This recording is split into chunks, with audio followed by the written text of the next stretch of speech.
The D.B. Cooper Mystery, presented by Maria Zeca del Barrio.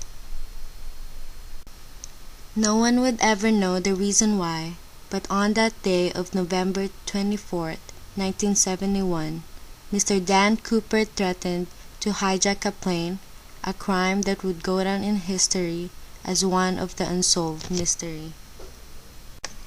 Dan Cooper was a general agent of the Connecticut Mutual Life Insurance Company, resides in Syracuse, but gives much attention to the company's affairs in Buffalo. Known as a hard and persistent worker, thoroughly posted in every branch of the life insurance business, and capable of analyzing the statements and contracts put out by rival companies as temporary expedients for getting business. He was born in Sterling, Cayuga County, New York in 1844. The crime happened approximately 40 years ago on the Thanksgiving evening at Portland, Oregon.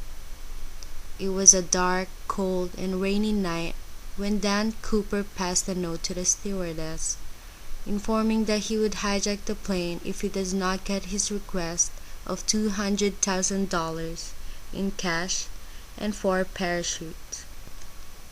When he gets a hold of his request, he parachuted in history. Did Dan Cooper survive the jump or not? FBI searched for months, trying to solve the mystery. Unfortunately, nothing helpful was found but just some money from the $200,000 the government had given Cooper. Through modern technologies, FBI was able to identify if the money they found matched the serial numbers the government had given Cooper. Though the serial numbers match, it still leaves them clueless if Cooper survived the jump or not. According to the experts, Dan Cooper had a little chance of surviving the jump. Cooper jumped out of the plane in the midst of a violent thunderstorm. The plane's altitude was about 10,000 feet, the outside temperatures were estimated at below zero, and winds swirled at more than 125 miles per hour. This case remained the world's only unsolved skyjacking.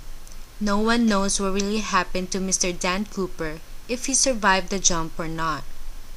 Experts said that it was nearly impossible to survive the jump, but on the other hand, there was no evidence found of Cooper's dead body. One of the best evidence they found was the bills which belonged to a 36-year-old man named Brian Ingram. Ingram was 8 years old in 1980 when he found the ransom money from the Dan Cooper skyjacking. Ingram planned to keep some of the money to himself and sell the rest. Last February 14 to 16, 2008, some noted were displayed for public to see at Long Beach, California. Ingram said that he was on a vacation with his parents when he found the money along the California River, Washington.